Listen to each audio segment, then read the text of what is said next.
Dios les bendiga, mis amados hermanos, un gustazo, una alegría saludarlos hoy, viernes 2 de febrero. Estamos en la serie de devocionales Más que Vencedores. Este es el día 33 y se titula Un solo mediador. Dice la Biblia, mis amados, muy claramente que hay un solo mediador entre Dios y los hombres, Jesucristo.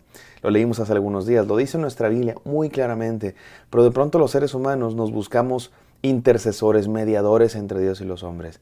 Hay gente que llega con el pastor y le dice: pastor, ore por mí a usted, que Dios lo escucha más.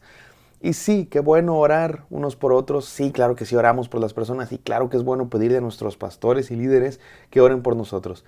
Pero no es cierto que Dios escuche más a los pastores o a los líderes religiosos. Hay gente que piensa es que Dios lo escucha más a él porque es más santo, o porque está más cerca de Dios, o porque Dios nos escucha a todos. Si venimos con humildad, mi hermano, Dios escucha al que sea, al que sea. Si viene con humildad, Dios escucha al que sea. ¿Sabes a quién no escucha a Dios? Dice la Biblia: al altivo. La Biblia dice que Dios al altivo mira de lejos, que Dios atiende al humilde, pero al altivo mira de lejos. No que Dios no escuche al altivo, sino que el altivo no viene con un corazón dispuesto a escuchar a Dios. Y bueno, muy a menudo los orgullosos ni siquiera van a Dios, son tan orgullosos que creen que no necesitan de Dios. Pero si tú vienes a Dios con humildad, Dios te escucha. Y no necesitas un mediador, no necesitas ir con no sé qué profeta o con no sé qué pastor o con no sé qué líder religioso, mucho menos con alguien que ya no está aquí en la tierra. No necesitas ir con un santo, con una virgen, con un padre de la iglesia, por más que respetamos y también recordamos con aprendizaje, con reverencia y con amor incluso a las personas que nos precedieron, a los héroes de la iglesia, a los héroes de la fe, hombres y mujeres del pasado que creyeron en Jesús y que hicieron cosas maravillosas en el nombre de Jesús. Y los que están en la Biblia, por supuesto que los recordamos y creemos en ellos en el sentido de que existieron y fueron personas de Dios que siguieron a Cristo Jesús, y Dios los usó de una manera maravillosa. Pero no les oramos ni les pedimos cosas ni necesitamos que rueguen por nosotros, porque eran seres humanos como tú y como yo. Y porque la Biblia dice muy claramente que hay un solo mediador entre Dios y los hombres, Jesucristo, hombre. Vamos a leer la palabra de Dios y notar esto que nos enseña la palabra de Dios. Gracias, Padre Santo, porque estás entre nosotros. Gracias porque enviaste a tu Hijo Jesucristo como el único mediador entre Dios y los hombres. Permítenos, Señor, confiar en Él, descansar en Él. En el santo nombre de Cristo Jesús oramos. Amén. Amén, mis queridos hermanos. Vamos a Romanos 8:34, que dice así: ¿quién es el que condenará? Cristo es el que murió, más aún el que también resucitó, el que además está a la diestra de Dios, el que también intercede por nosotros. Un solo intercesor, un solo mediador necesitamos, mis queridos hermanos: Jesucristo. Él es el que, mira como dice otra vez, ¿quién es el que condenará? Cristo es el que murió. No dice ¿quién es el que condenará? Si tenemos un montón de mediadores, si tenemos un montón de personas que hicieron méritos para también darnos salvación. ¿Quién es el que condenará? Si Cristo murió, mis queridos hermanos, Él es el que murió por nosotros. Te vuelvo a leer 1 Timoteo 2:5. Pero hay un solo Dios y un solo mediador entre Dios y los hombres, Jesucristo. Hombre, así dice la Biblia, un solo mediador. Todas las Biblias dicen así, mi querido hermano. Hay un solo mediador entre Dios y los hombres. Él es el único que podía hacer. Nadie más murió por nosotros. Nadie más murió por nosotros. Nadie más hizo una obra redentora, solo Jesús. Él es el único mediador. Y si venimos con humildad a Dios a través de Cristo Jesús, Él nos oye, mi amado hermano, e intercede por nosotros. Eso de interceder es lo que decíamos ayer, es un abogado defensor.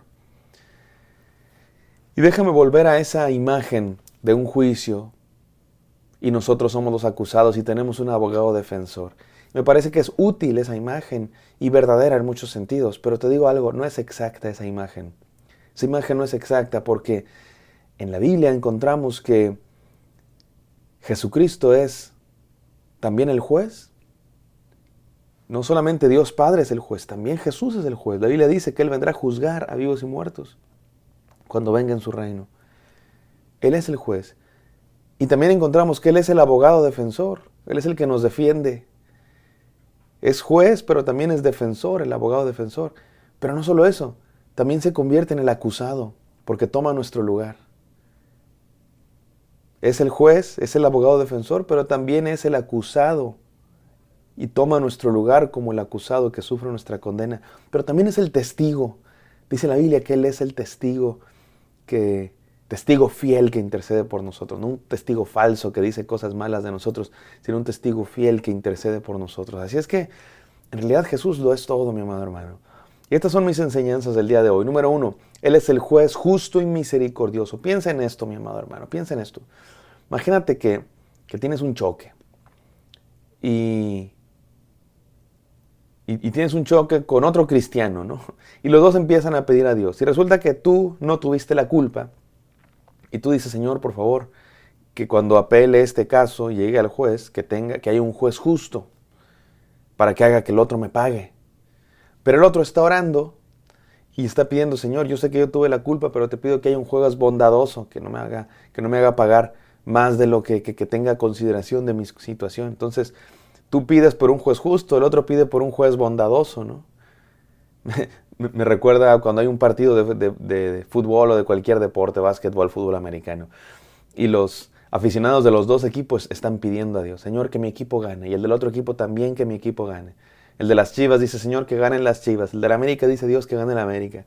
¿A quién le va a hacer caso Dios? No se puede, mi amado hermano, Dios no funciona así. Pero en el caso del juez, tú pides un juez justo, el otro pide un juez bondadoso. De alguna manera, mis amados hermanos, Dios es los dos, Jesús es los dos. Él es el juez justo, pero también el juez misericordioso. Y cuando leemos la historia de la Biblia, vemos que Él es los dos. No es tan fácil entender eso, pero Él es los dos. Él es el juez justo, que hace justicia, pero también es el juez bondadoso, que tiene consideración de nosotros. ¿Cómo le hace? Te digo cómo le hace. Él mismo, el juez, es el que viene a padecer el castigo. Así le hizo, envió a su Hijo Jesucristo para en sí mismo padecer el castigo. Él es el juez justo y misericordioso. Número 2, Él toma el lugar del acusado, mi amado hermano. No solo es el juez, también es el acusado. Toma nuestro lugar en el banquillo de los acusados y hace justicia. Así es como es juez justo, porque hace justicia al pie de la letra, con todo el peso de la ley, pero sobre sí mismo, no sobre nosotros. Me encanta esto, mi hermano, porque eso significa que el único que podía juzgarnos de verdad, nos perdonó. El único que podía condenarnos, intercedió por nosotros. Me recuerda la historia de la mujer encontrada en acto de adulterio. La encontraron en acto de adulterio y la trajeron delante de Jesús, los líderes religiosos, para acusar a Jesús. Jesús, dice la ley que la apedremos si fue encontrada en acto de adulterio. Siempre me pregunto, ¿por qué no llevaron al hombre? Porque para cometer adulterio se necesitan dos. Pero esta sociedad machista trajeron a la mujer y solamente querían acusar a Jesús y ver qué respondía. Jesús ni les hacía caso, seguía escribiendo en tierra. Quizá continuó su enseñanza, quizá los ignoró, quizá escribía los pecados de aquellos líderes religiosos. Pero ante la insistencia de aquellos hombres, Jesús dice, el que esté libre de culpa, que aviente la primera piedra. Uno a uno se fueron yendo. Y Jesús le pregunta a la mujer, ¿dónde están los que te acusaban? Se han ido, dice ella. Y Jesús le responde, exactamente, se han ido, tampoco yo te condeno. Vete y no peques más. El único que podía acusarnos y condenarnos nos perdonó e intercedió por nosotros. No solo eso, murió por nosotros, para que todo aquel que en Él cree no se pierda, mas tenga vida eterna. Él es el juez justo y misericordioso. Él es el que toma el lugar del acusado. Y número 3, también es el testigo fiel, mi amado hermano. No solo es juez, no solo es abogado, no solo es también el acusado, sino que es un testigo fiel, dice el Apocalipsis 1:5, que Él es nuestro testigo fiel, el que da testimonio de nosotros, el que trae las evidencias y dice, no hay por qué condenarlo como culpable, porque ya pagaron su deuda, ya pagaron su castigo. Nos defiende y echa la culpa sobre sí mismo, mi amado hermano. El libro de la carta a los Hebreos en la Biblia nos habla de esto, de Jesús como el sumo sacerdote, pero al mismo tiempo como el sacrificio. Él no solo es el sacerdote que hace el sacrificio, sino que también Él es el cordero del sacrificio.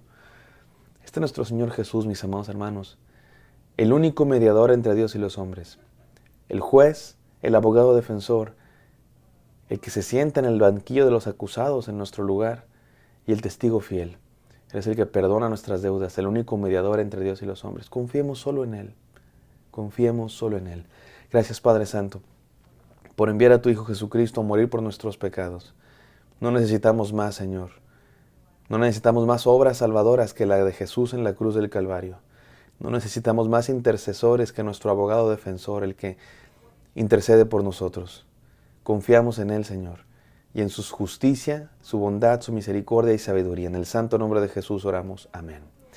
Amén, queridos. Espero que esto haya sido de bendición para ustedes. Me encantaría encontrarlos el día de mañana. Bendición.